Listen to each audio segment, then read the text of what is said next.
Okay, apply exponential and log equations to solve worded problems. Everyone's favourite, hooray. So this is going to be 13H. Okay, so I'm going to introduce an equation here because if you base everything off this, it 9 times out of 10 goes pretty swimmingly. So I've got a subscript t equals a subscript o times by b to the power of k times t. Better define what those variables are.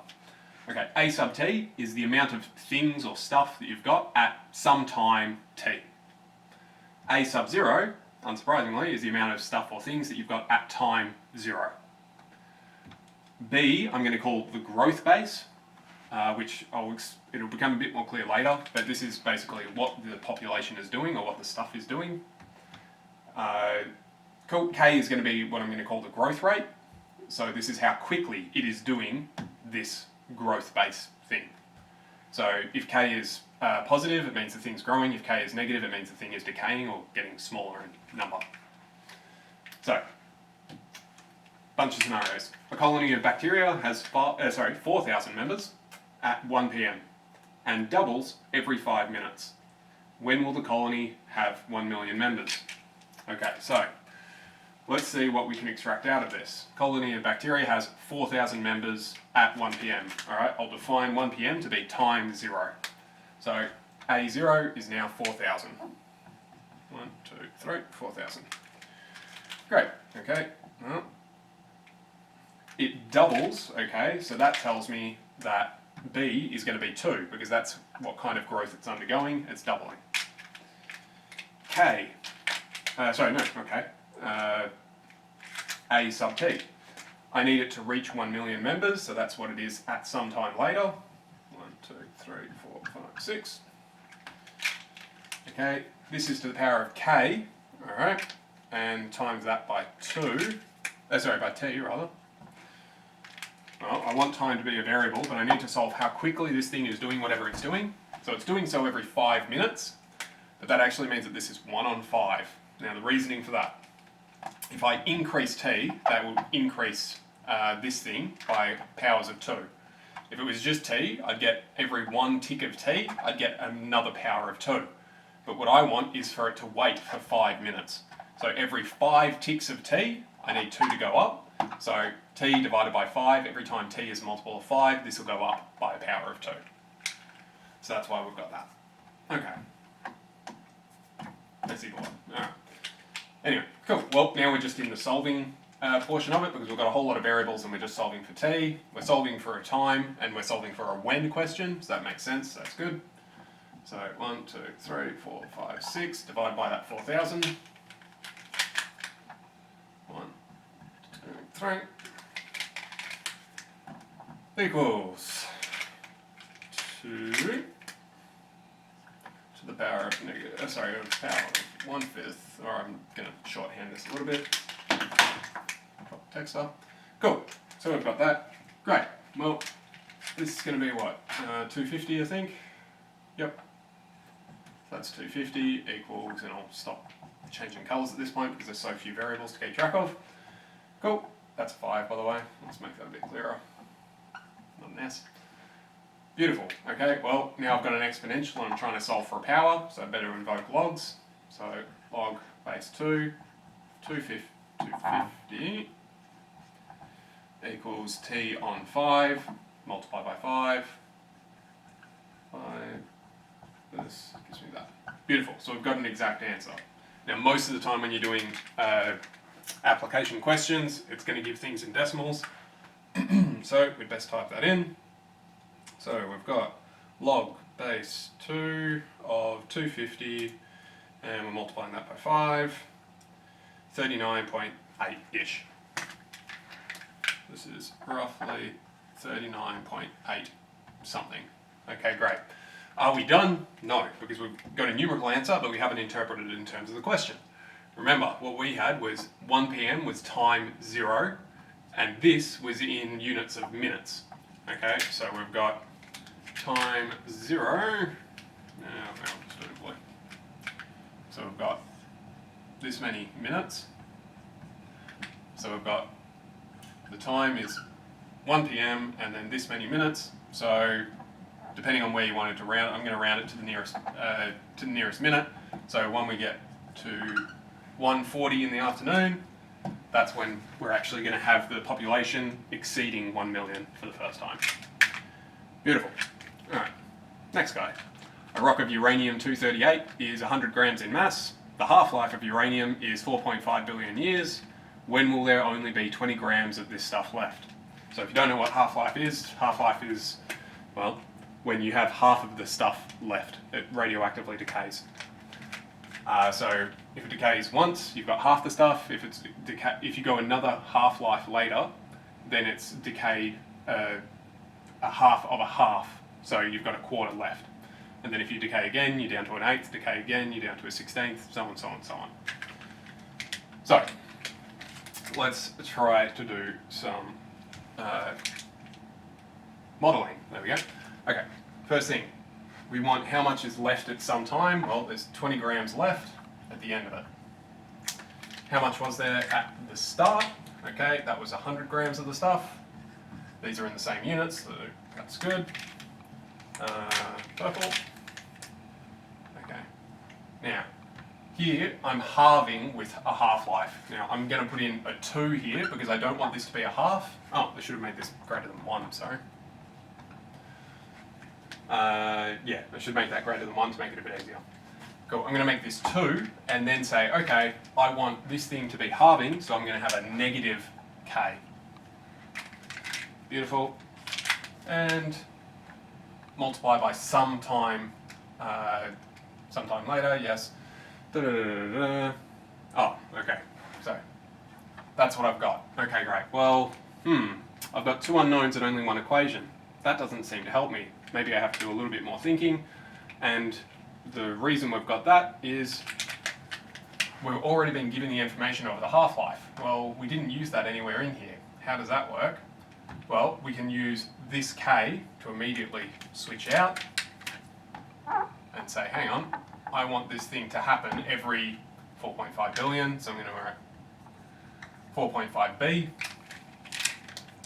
and then time over that. So this negative means that we're actually decaying, because if you wanted to, you could bring this down, turn this into a half, and it would be a half to the power of t on 4.5 billion. Or I can put it up here just so that 2 is easier to write with. You can do log base half and make things more complicated, but I'm going to suggest that you avoid it because your intuition starts to fail sometimes. Beautiful, so we've got all this, great. Yes, yep, that's all good. So now we're in solve mode, great, divide by 100, we get 1/5, equals 2 to the negative t over 4.5 billion.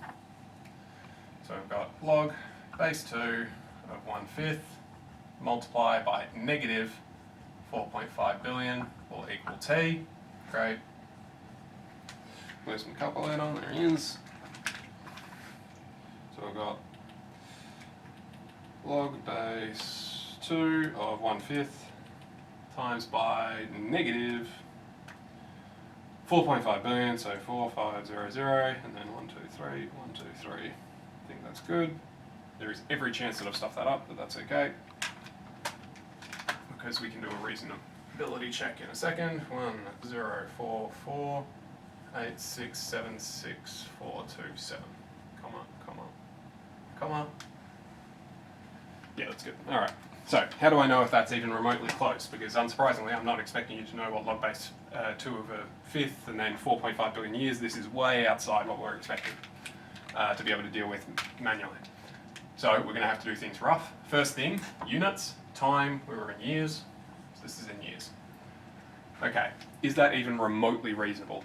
Well, let's think about it. We started with 100 of this stuff, and we wanted to go down to 20. All right, well, if we do halving from 100, we go 100, then 50, then 25. 25 is pretty close to 20. Okay, we need to go a little bit further, but we'll just keep that in mind that we go a little bit further. All right, to get from 100 to 50, that's 1 half-life, so that's 4.5 billion. To get down to 25, I need to go another 4.5 billion, so now I'm up to 9 billion. And I need to go a little bit further. Well, this is 10 and a bit billion, so that's a little bit further than 9 billion. Yeah, I'm pretty happy with that. Beautiful. Next guy. Population of Australia in 2020 is roughly 26 million. It's estimated to be 30 million people in the year 2030, conveniently. Assuming exponential growth, which is a massive assumption, but we'll let it go. How long will it take to reach 35 million? Okay, well here, do I know what the population was at time zero? Well, it depends how you define time zero, really. You could define time zero as the year zero, but that's getting a bit weird. Maybe we should just define time zero to be this time here.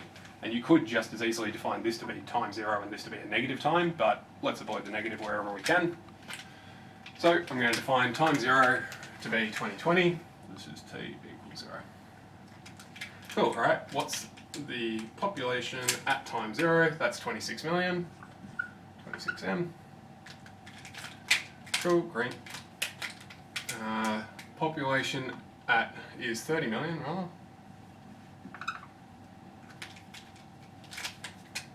rather. Okay, our base, we don't know yet. Our rate, we're not sure yet. And our time, we do actually know this time because it's 10 years later, so I'm going to make time in years. It's a 10, not a 16. Okay, great.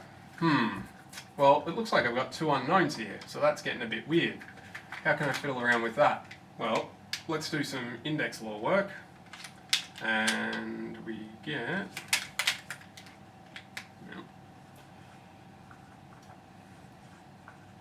multiplied by. Cool.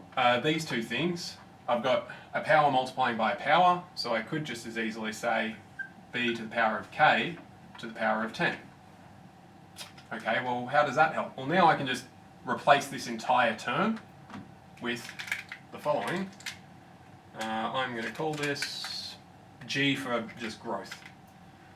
So I'm now going to replace this bk with g. Make it a capital G just to show that it encapsulates multiple things. Sure, why not? Okay, so now I've got 30 divided by 26. Notice the millions will cancel out. Cool, equals G to the 10. Okay, well, how can we solve this? Well, that's going to be the 10th root of 30 on 26, which we could have simplified, but doesn't matter. Equals G. Now technically we could have plus minus here, but we know that this thing should be growing, it should be getting bigger, so we can get rid of the negative version. Cool. Which is going to be some terrible number. 30 on 26 to the power of 0.1. Gives me 1.01.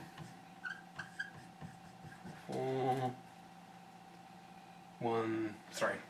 I'll round that up just on the, whatever that is, 6th decimal, because that will be sufficient accuracy.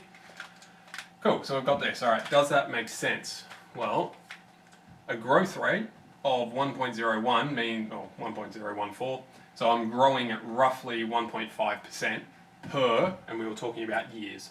So, growth rate of 1.5% per year, that seems reasonable, so we'll go with that. Cool, alright, well, that wasn't what we were asked though. We were asked how long will it take to reach 35 million? Well, conveniently, we can replace BK with this G now. So we want our new end result to be 35 million. We're still with the original time, 26 million. We've now got this new G value of 0.014413-ish, and all of that is to some unknown time. Beautiful. Now we're just calculating as per usual. Millions cancel again. 3 t. Cool. So log base 1 point garbage number 35 over 26 equals t, which equals some other terrible number. Log base last answer of 35 on 26. Is that the right numbers? Yes. Bang. Gives me 20.77-ish. Cool. Okay, are we done? No. Still got to go back to a relevant answer. So how long will it take to reach 35 million? So, or I should have put when does it reach 35 million if I was doing that a bit better. Cool. All right. Well, we started in 2020, so this is in. Ooh, blue's dying a bit. So 2040.77. Okay. So sometime in the year 2040 is when this thing would actually tip over the 35 billion mark. But assuming that these figures are at the start of 2020, if these figures are at the end of 2020, then we need to say the year 2041. Beautiful. So that's that.